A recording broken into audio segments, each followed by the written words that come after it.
हौखिबा जुलाई 19 की अयुक्ता standard Robert higher secondary school की महिरोय निंगथौजम बेबीसना चनु सही 12 ना थौरी यानबनी हाइदुना school सिगी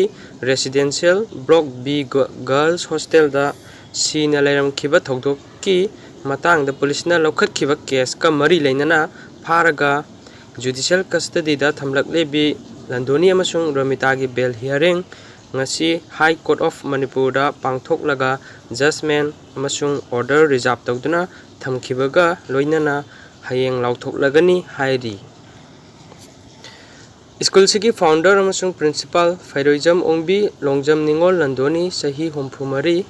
mapuroiba PH Ibohal Kanchipur amasung school sigi administrator oibani haiba mahaki masanupi Fairoijam Ningol Karam Ongbi Romita sahi kuntraga mapan mapuroiba ke Raja Kwakaithel Thiam Likaida leibagi bail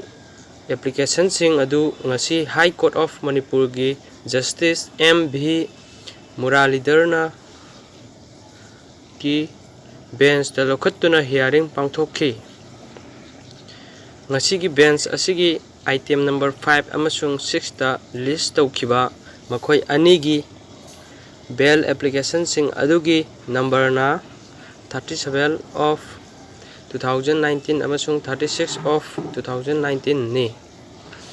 bench asina bail application animak lokhattuna khanakhibada laikhidrabi bebisana gi apokpa mapa ningthogjam tomchona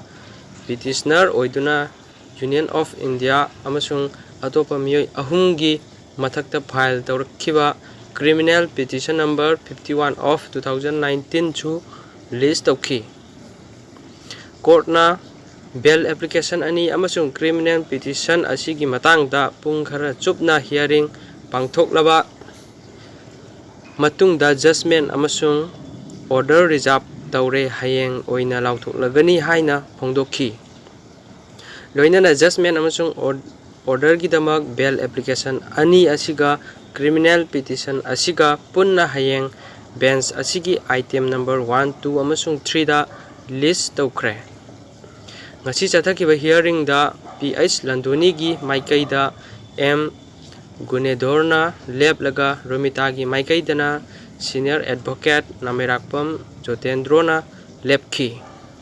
panbayabadi thodok asigi matangda singjmai police station na lokhatpa case amaga mari leinana Landoni amasung Romita bu haukiba August 3 da pharaba matungda August 6 tagi ngasi phawba judicial custody da thamlakhibani